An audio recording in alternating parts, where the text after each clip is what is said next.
Good morning সবাইকে। আজকের ভ্লগটা একটু অন্যরকম। এতদিন তোমরা দেখেছো আমি অর্কর সাথে ঘুরতে গেছি, তার ভ্লগ ভিডিও আপলোড করেছি। আমি বাড়িতে ডেলি ভ্লগ আপলোড করেছি, নানান রকম ভিডিও। বাট আজকের ভিডিওটা কেন অন্যরকম সেটা তোমরা দেখলেই বুঝতে পারবে। তো সকাল 6টা নাগাদ উঠে এরকম সুন্দর একটা পরিবেশ দেখার অভ্যেস তো আমার নেই। আমার মর্নিং হয় সকাল 11টায়। তো সেদিন উঠে ভীষণ ভালো লাগছিলো। অ্যান্ড প্রত্যেক দিনকার মতো সকালবেলা উঠে যেরকম আমার ওষুধের ঝুলিটা নিয়ে বসতে হয়, সেদিনও আমি সেভাবেই ওষুধের ঝুলিটা নিয়ে বসে আগে ওষুধটা খেয়ে নিই। অ্যান্ড তখন যথারীতি 6:15-20 বেজে গেছে। অ্যান্ড আমাদের যে জায়গায় যাওয়ার কথা ছিল সেটা আমাদের বেরোনোর কথা ছিল 7টা, আর একটু লেট হয়ে আমরা বেরোই 7:45 নাগাদ। আর কোথায় যাওয়ার ছিল সেটা একটু পরেই দেখতে পারবে। তো যাই হোক, দেরি না করে আমি তাড়াতাড়ি ফ্রেশ হয়ে নিই, স্নান করে নিই। মা ততক্ষণ বাড়ির কাজগুলো করে নিচ্ছিল। অ্যান্ড ভালো করে ফ্রেশ হয়ে স্নান করে আমি সেদিনকে শ্যাম্পু করে নিয়েছিলাম সকালে। এই গরমে শ্যাম্পু করতে যদিও সকালবেলা অসুবিধা হয় না, বাট শীতকালে ভীষণ অসুবিধা। যাদের একটু বড় চুল তারা জানো। আমার যদিও ছোট চুল, কিন্তু তবুও মানে শ্যাম্পু করলে আমার বীভৎস ঠান্ডা লেগে যায়। আমার এমনিই ঠান্ডা লাগার খুব সমস্যা আছে। তো যাই হোক, আমি ভালো করে ফ্রেশ হয়ে নিয়ে এখানে মাথাটা মুছে নিচ্ছিলাম। অ্যান্ড আজকে যেটার জন্য যাওয়ার ছিল একটু পরেই তোমরা দেখতে পারবে। তো এরপর মা আমাকে একটু লিকার চা করে দেয়, আর আমি বসে বসে সেটা খেতে খেতে অর্ককে ভিডিও কল করি। অ্যান্ড যেটার জন্য অর্ককে আমি ভিডিও কল করেছিলাম সেটা হলো, আজকে যেহেতু পুজো দিতে যাচ্ছি, আর যেহেতু পুজোর মেন উদ্দেশ্য আমাদের বিয়ের জন্য আমার মানসিক ছিল, তাই আমি ওকে ফোনটা করে বলি যাতে ও পাঞ্জাবি পরে। অ্যান্ড শুনি যে ও পাঞ্জাবি বার করে রেখেছে পাঞ্জাবি পরবে বলে। তো দেখো, আমার পাশে আমার শাড়িটা রাখা। আমি একটা হোয়াইটের সাথে, হোয়াইট ঠিক নয়, বেজ কালারের সাথে রেড শাড়ি পরেছিলাম। অ্যান্ড আমি কিন্তু ওকে কালার বলি না, ইভেন আমি ওকে এটাও দেখাই না আমি কোন শাড়িটা পরবো। আমি শুধু ওকে বলেছিলাম প্লিজ একটা পাঞ্জাবি পরিস, আর আমার মানসিকের পুজো তো দুজন একসাথে পুজোটা দেবো, পাশাপাশি দাঁড়িয়ে আমি শাড়ি পরছি। তো সেই প্রত্যেক বাড়ির মতো একই জিনিস। আমরা যখন গাড়িতে উঠি তখন দেখি দুজনার শাড়ি পাঞ্জাবি ম্যাচ হয়ে গেছে। জানো তো, একটা মজার ঘটনা বলি। আমি আর ও 10 ইয়ার্সের রিলেশনশিপে যতবার ঘুরতে গেছি বিশেষ বিশেষ জায়গায়, মানে দুর্গাপুজো হোক বা কিছু, হয়তো দুজন একসাথে শপিং করেছি, এক কালার নিয়েছি, বাট কোনোদিনও প্ল্যান করিনি যে চল এইটা আমরা সপ্তমীতে পরবো বা এটা আমরা অষ্টমীতে পরবো। কিন্তু বেশিরভাগ সময় আমাদের কি হয়, ম্যাচিং হয়ে যায়। ও যদি ব্ল্যাক পরে আসে আমি হয়তো সেই দিনেই ব্ল্যাক ড্রেসটা পরলাম, ও যদি হোয়াইট পরে আমি হয়তো সেই দিনেই হোয়াইট শাড়িটা পরলাম, এরকমই হয়ে যায়। আর প্রত্যেকবারের মতো সেদিনকেও ওরকমই হয়েছিল। ও একটা হোয়াইটের মধ্যে বেবি পিঙ্ক কালারের পরে এসেছিলো, তোমরা লাস্টে দেখতেই পারবে অলমোস্ট আমাদের ম্যাচিং হয়ে গেছিলো। অ্যান্ড এখানে আমি ওর সাথে বকবক করার পর একটু ফোন ঘেঁটে নিই। আর মাকে এতক্ষণ ধরে যেটা বলি সেটা হলো, মায়ের যেহেতু সুগার, মা একদম চিনি ছাড়া চা খায়। অ্যান্ড আমাকেও সেটাই করে দিয়েছিল, লিকার চা একদম চিনি ছাড়া। আর যেহেতু আমি উপোস ছিলাম, সকালবেলা ঘুম থেকে উঠেই এরকম চিনি ছাড়া লিকার চা বীভৎস বাজে লাগছিলো, তবুও জাস্ট কিছুটা খেয়ে মাকে দিয়ে দিই। অ্যান্ড ওইটাই মাকে বলছিলাম যে আমাকে এরকম চা প্লিজ নেক্সট টাইম থেকে করে দিও না। এরপর আমি ওপরে যাই। সেদিনের মেন উদ্দেশ্য যেটা, বড় মাকে আমি একটা শাড়ি দিয়েছিলাম, না শাড়ি নয়, বেনারসি শাড়ি। তো আমার খুব ইচ্ছা ছিল আমি বেনারসি পরার আগে আমি বড় মাকে একটা বেনারসি দেবো, ঠিক আমি যেরকম বেনারসি পরবো সেই লাল টুকটুকে কালার। তো সেইটাই হয়, আমি নিজের ইনকামের টাকায় বড় মাকে আমার সামর্থ্য অনুযায়ী একটা বেনারসি, তার সাথে সায়া, ব্লাউজ, শাখা পলা, আলতা, সিঁদুর, মানে যেই জিনিসগুলো সারা জীবনের একটা মেয়ের সম্বল হয়, সেই জিনিসটা আমি পাওয়ার আগে আমি চেয়েছিলাম আমি বড় মাকে দেবো। তো আমার সাথে সেদিন একটা অদ্ভুত জিনিস হয়, মানে আমি নিজেও ভেবে যাইনি। এই শাড়ি টাড়িগুলো গুছিয়ে আমরা বেরোই, বড় মার কাছে পুজো দিতে যাই। অ্যান্ড পুজো দেওয়ার সময় যে কাকুর হাতে, মানে যে পুরোহিতের হাতে আমি এই প্যাকেটটা দিই, তাকে আমি বলি সামনে আমার বিয়ে, তো এটা আমার মানসিকের একটা শাড়ি, আমি বড় মাকেই শাড়িটা দিলাম। সে তখন বলে, আমাদের যে পেজ আছে বড় মার ফটো যেখানে প্রতিদিনের আপলোড করা হয়, সেখানে তুমি খেয়াল করবে 3 থেকে 4 দিন পর তোমার এই শাড়ি আমরা বড় মাকে পরাবো।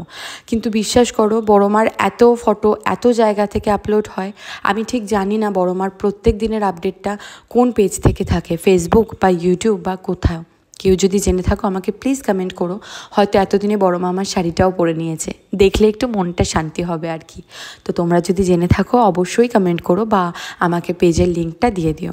তো দেখো এখানে আমি বড় মা সমস্ত কিছু গুছিয়ে নিয়েছি অ্যান্ড এখানে রেখে দিয়েছিলাম যাতে যাওয়ার সময় ভুলে না যাই, আর যাওয়ার সময় অবশ্যই গঙ্গার জল ছিটিয়ে আমি এটাকে নিয়ে বেরিয়ে যাই।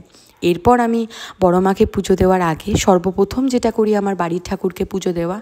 বাড়িতে মা লক্ষ্মী, তারা মা, ভোলেনাথ, লোকনাথ বাবা, জগন্নাথ, বলরাম, সুভদ্রা সবাই আছেন, তো সবাইকে আগে পুজোটা দিয়ে নিই। মা ততক্ষণে নিচের কাজগুলো করে। আর এই পুজো দিতে দিতে তোমাদের একটা ঘটনা বলি। অর্কর সাথে আমার রিলেশনশিপ 10 ইয়ার্স। তো এই 10 ইয়ার্সে ওর সাথে আমার যত ঝগড়া, যত ঝামেলা, সব কিন্তু দুজনের মাথা গরমের জন্য।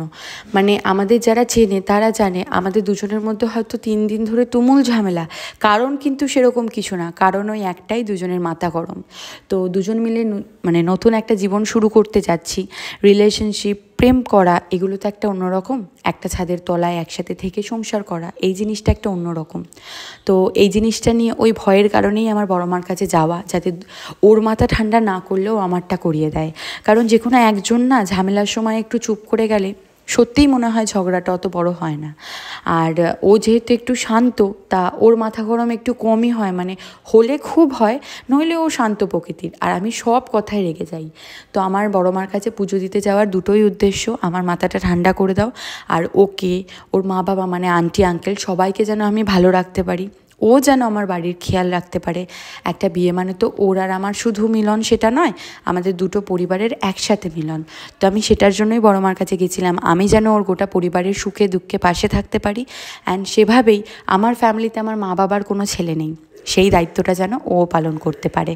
তো তোমরাও সবাই আশীর্বাদ করো, নতুন জীবন আমরা শুরু করতে চলেছি, দুজনেই যেন ভালো থাকি। অ্যান্ড দেখো আমি এই শাড়িটা পরে পুজো দিতে গেছিলাম।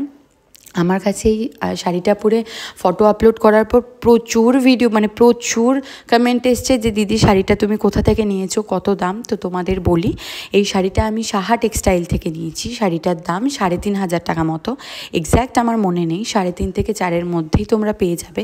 সাহা টেক্সটাইল কাঁচরাপাড়ার যে ব্রাঞ্চটা আছে, তোমরা গিয়েই ফটোটা দেখালেই আশা করছি এই সেম শাড়ি পেয়ে যাবে।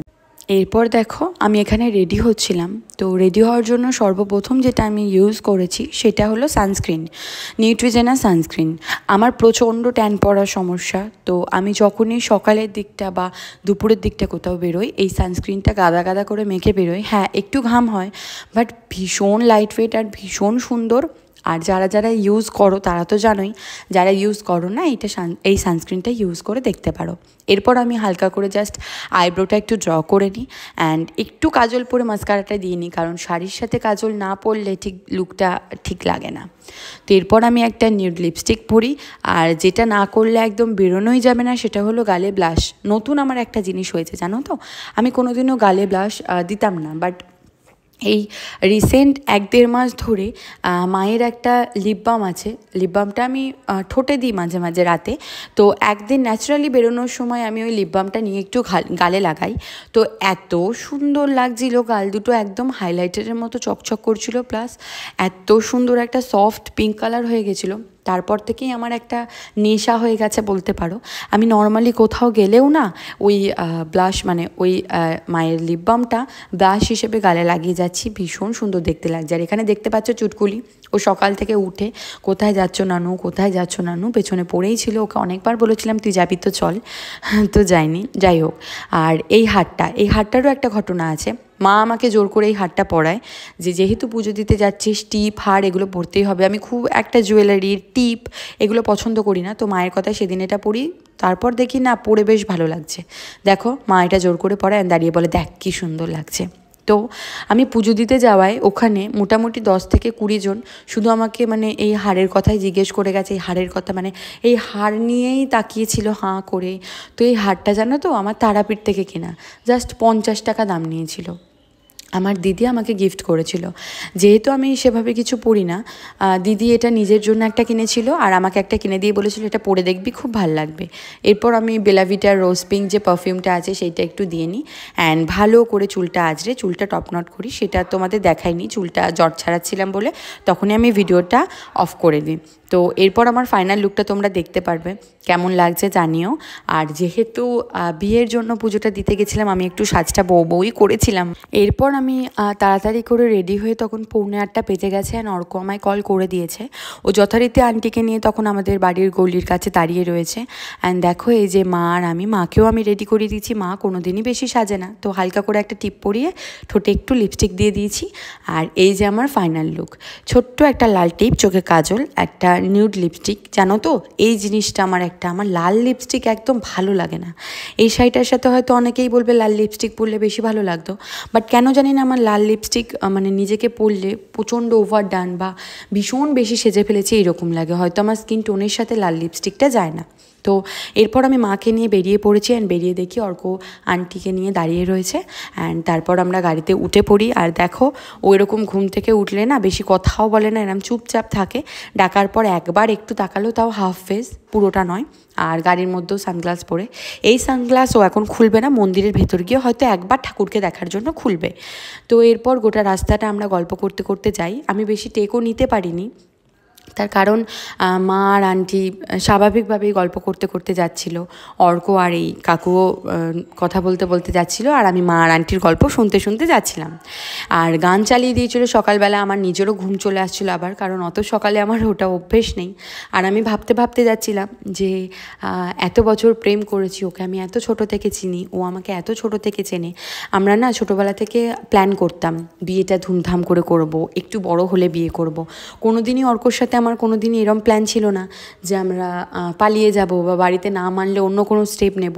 জানো তো, ওর আর আমার প্রথম থেকেই কথা ছিল বাড়িতে না মানলে আমরা মানিয়ে নেব।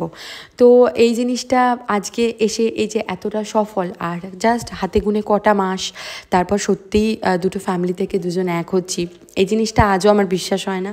অ্যান্ড ও বলে যে কদিন পর যে বিয়ে, মনে হয় না, হয়তো আমরা এই একই থাকবো, তুই তুই করে কথা বলা, বন্ধুর মতো হ্যাং আউট করা, মন খারাপ থাকলে বেরিয়ে যাওয়া, ঘুরতে যাওয়া, এরকমই থাকবে। শুধু ওই কিছুটা চেঞ্জ হবে যে ও আমার হাজব্যান্ড হয়ে যাবে আর আমি ওর ওয়াইফ হয়ে যাব। তো এখানে তোমরা লক্ষ্য করলে আমার টিপটা পড়ে গেছে।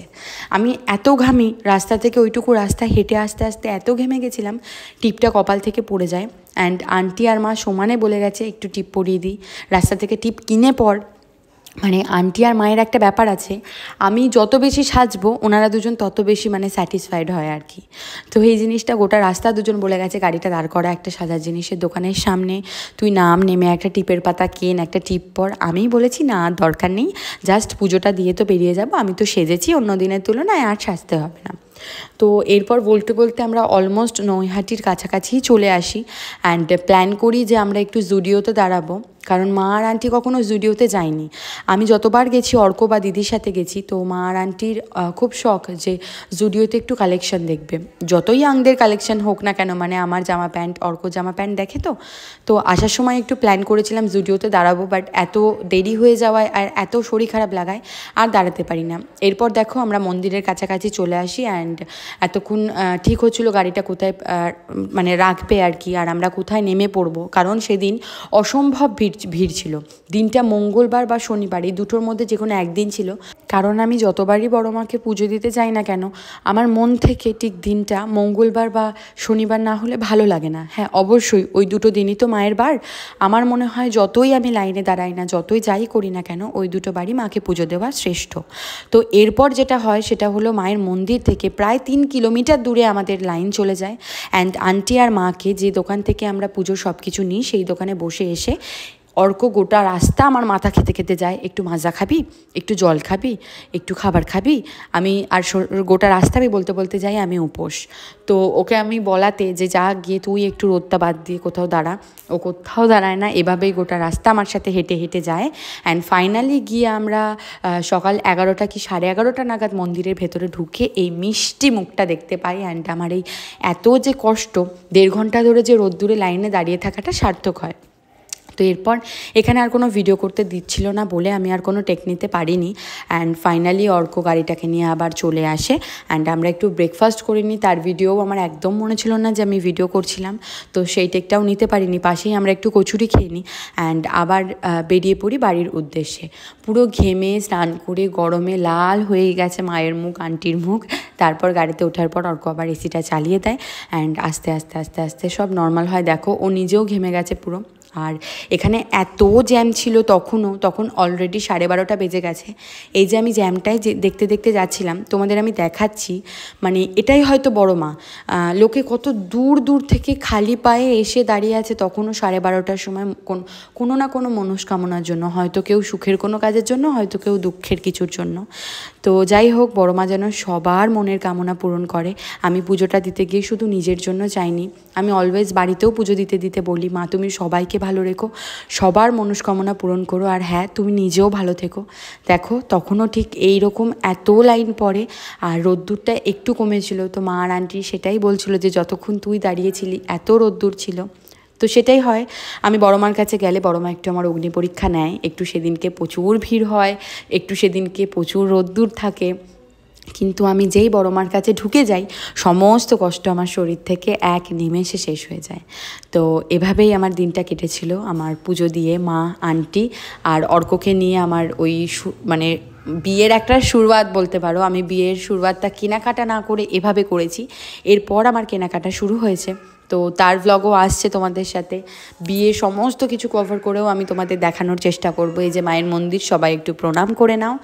আর চলো তাহলে আজকের মতো টাটা, সবাই সুস্থ থেকো, ভালো থেকো, আর হ্যাঁ লাইক কমেন্ট করতে একদম ভুলো না, আর আমার চ্যানেলটাকে সাবস্ক্রাইব করে দাও। এরপর কিন্তু আরও ভালো ভালো ভিডিও আসছে, আরও নতুন নতুন ভিডিও আসছে, আমার বিয়ে শপিং থেকে শুরু করে বেনারসি কেনাকাটা থেকে শুরু করে অর্কর যাবতীয় যা কেনাকাটা থেকে শুরু করে তোমাদের বিয়ের ভ্লগ সমস্ত কিছু শেয়ার করার আছে। তো সেগুলোকে দেখতে থাকলে তো তোমাদের আমার সাথে থাকতেই হবে। তো ঝটপট চ্যানেলটাকে সাবস্ক্রাইব করে দাও, লাইক করে দাও, একটা সুন্দর কমেন্ট করে দাও। আর এখানে আন্টির কাছ থেকে আমাদের ডালাগুলো নিয়ে নিচ্ছিলাম অ্যান্ড অর্ক সামনে বসেছিল। আর দেখো লাস্টে আমাকে বলবে যে টাটা, আমি বাড়ি গিয়েই আবার আসছি। তো ও এরকমই বাড়ি গিয়ে ফ্রেশ হয়ে আবার চলে এসেছে। তো চলো আজকের মতো টাটা, সবাই ভালো থেকো, আবার দেখা হচ্ছে নেক্সট ভিডিওতে। চলো টাটা।